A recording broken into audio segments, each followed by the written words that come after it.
Tem jogador que chega, joga bem e vai embora. Mas tem outros que entram pra história. E quando o assunto é Clube de Regatas do Flamengo, um nome sempre aparece quando se fala em contratação que deu muito certo. Bruno Henrique. Velocidade absurda, gols decisivos e participação direta em títulos gigantes. Tudo isso fez ele se transformar em um dos grandes nomes dessa geração. E o mais curioso de tudo, muita gente considera que ele chegou por um valor extremamente baixo comparado ao que entregou dentro de campo. E foi exatamente sobre isso que Mauro César Pereira comentou, levantando um ponto que chama muita atenção. Será que o Bruno Henrique foi uma das melhores contratações da história do Flamengo? Mas não é só sobre preço, é sobre impacto. Libertadores, Brasileirão, jogos grandes. Bruno Henrique apareceu quando mais precisava. Virou protagonista, virou decisivo e principalmente virou ídolo. Agora presta atenção no que o Mauro César falou sobre isso, porque a análise dele tá dando o que falar. Sem dúvida. Aliás, o Bruno Henrique é a contratação de melhor custo-benefício talvez da história do Flamengo. Porque o Flamengo comprou ele por um preço, digamos assim, não muito alto, né?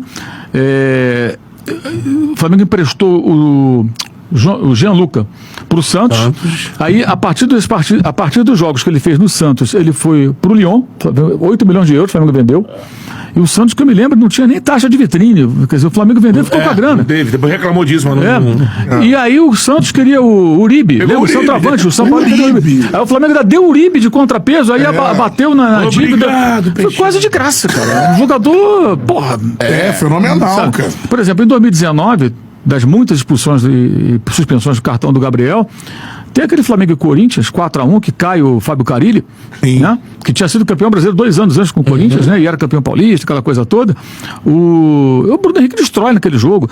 E depois de tudo isso, fica difícil ignorar o tamanho que Bruno Henrique construiu dentro do Clube de Regatas do Flamengo. Não é só sobre números, é sobre momentos. Gol em final, atuação decisiva, jogo grande. Ele sempre apareceu quando o time mais precisou. E isso é o que separa bons jogadores de ídolos de verdade. Quando a gente fala em contratação marcante, não é só quem custou caro ou chegou com hype, é quem entregou resultado, título e identificação com a torcida. E nesse ponto, Bruno Henrique entra fácil na discussão entre os maiores acertos do Flamengo nos últimos anos. Agora eu quero saber de você. Bruno Henrique foi a melhor contratação da história recente do Flamengo? Ou você colocaria outro nome nessa lista? Comenta aqui embaixo e já se inscreve no canal, porque aqui a gente fala de Flamengo com opinião de verdade, sem filtro.